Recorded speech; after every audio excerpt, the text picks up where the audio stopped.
And now joining me on WION Newsroom, Adya Juneja, who will take us through developments from the world of business. Nikita Singh will update us on the developments in tech. And Athira Sasidharan will get us all the updates from the world of sports. And we begin by going over to Adya Juneja for the business updates.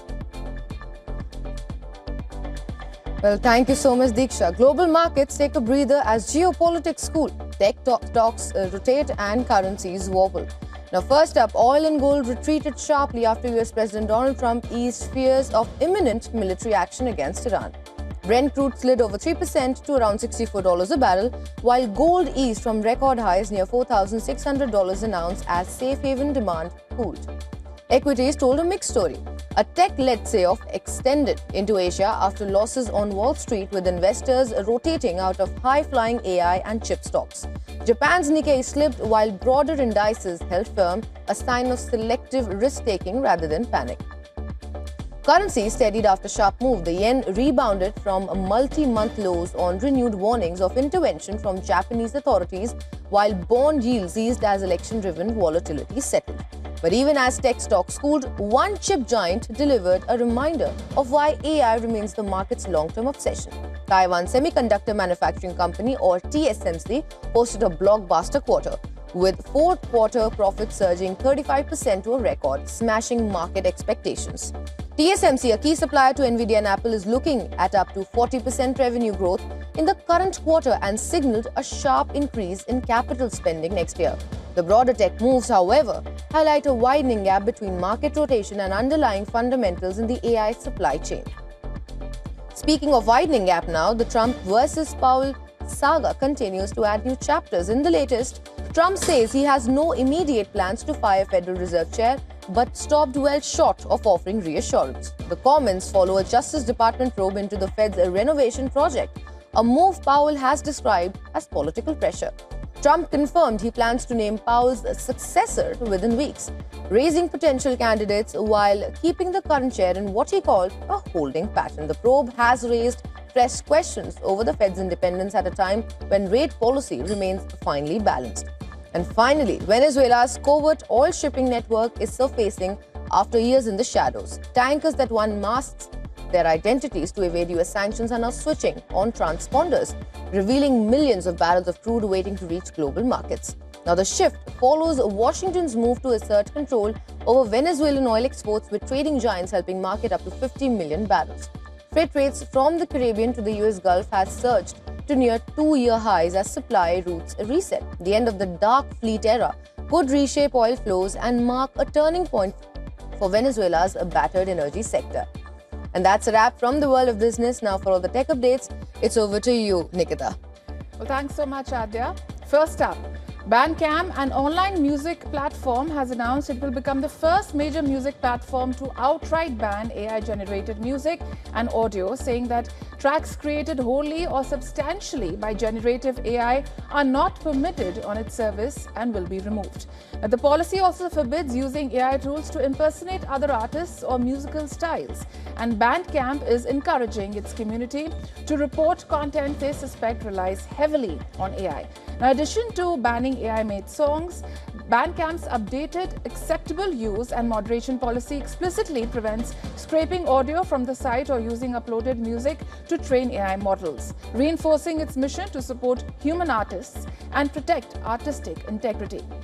Next up, YouTube announced new parental controls to help manage how much time children and teens spend watching watching shorts.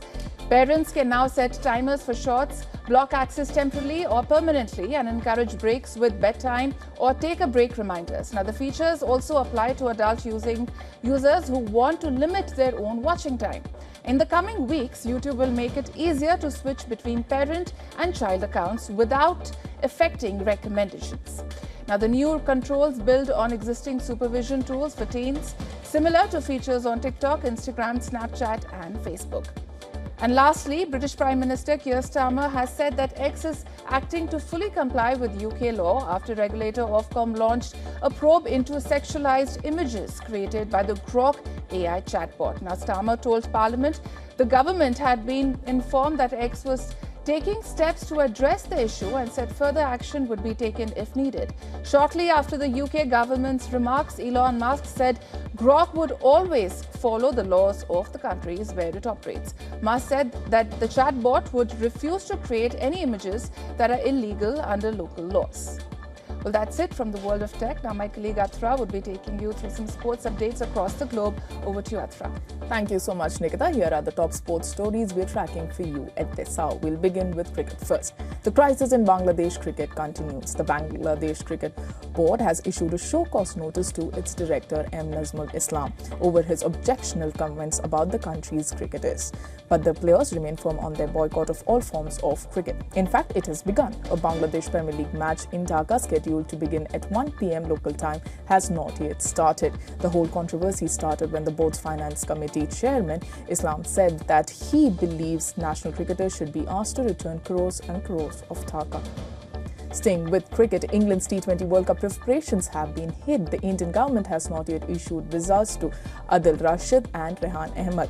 Both of the players have Pakistan heritage. The delay doesn't come as a surprise because the ongoing political tensions between India and Pakistan means several players of Pakistani heritage have faced visa delays in the recent past. However, the England and Wales Cricket Board is confident that the players will receive their visas before the England's opening match against Nepal in Mumbai on February 8th. Some members of the US squad have also faced similar visa issues. Over in football, now Sadio Mane has fired Senegal into the final of the African Cup of Nations, ending Mohamed Salah's and Egypt's AFCON dream once again. The match was a rematch of the 2021 AFCON final when Mane's Senegal triumphed after a penalty shootout. The two-time African Footballer of the Year scored the only goal of the match in the 78th minute. Senegal will take on host Morocco for the trophy on Sunday.